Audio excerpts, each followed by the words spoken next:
السلام علیکم ملګرو د ټیکنیکل نقیب زه سره په لاین شوی یم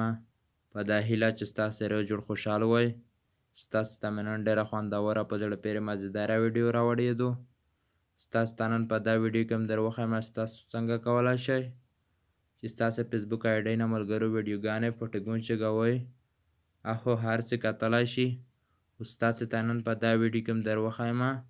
ستاسو یې په یوه کلیک سره ونه بند کړئ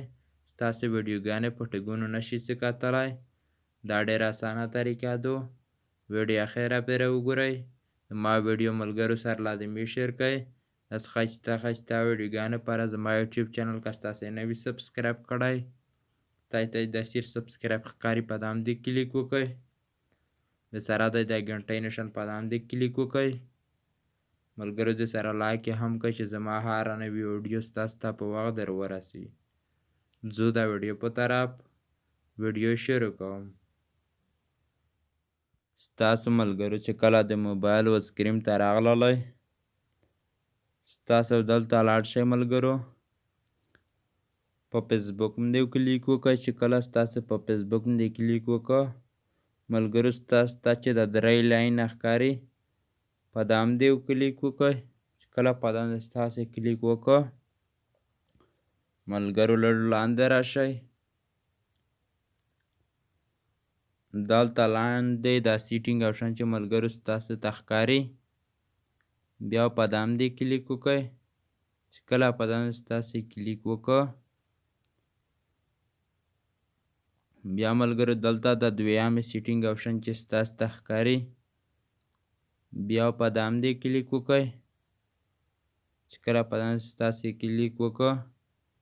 بیا لږ لاندې راشئ بیا دلته د اډیټ آپشن چې ستاسو ته ښکاري ملګرو بیا په باندې کلیک وکړئ لږ انتظار کوئ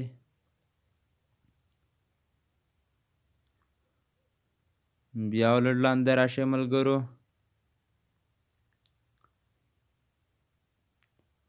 دلته د لاندې د موبایل آپشن چې ملګرو ستاسو ته ښکاري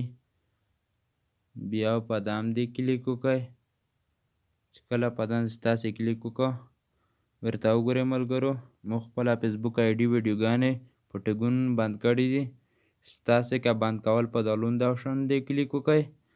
که خلاصولو په د خپوس آپشن دی کلیک وکړئ ستاسو ویډیوګانې په ټګون که ستاسو بند کړي وي دا ونشي څه کتلی که خلاص کړي وي ملګرو دا هر څه کتلی شي دا ډېر اسانه طریقه ده ملګرو ستاسو داسې کولی شئ زما نه که څه غلطي شوې وي ستاسو نه ډېره بخښنه غواړم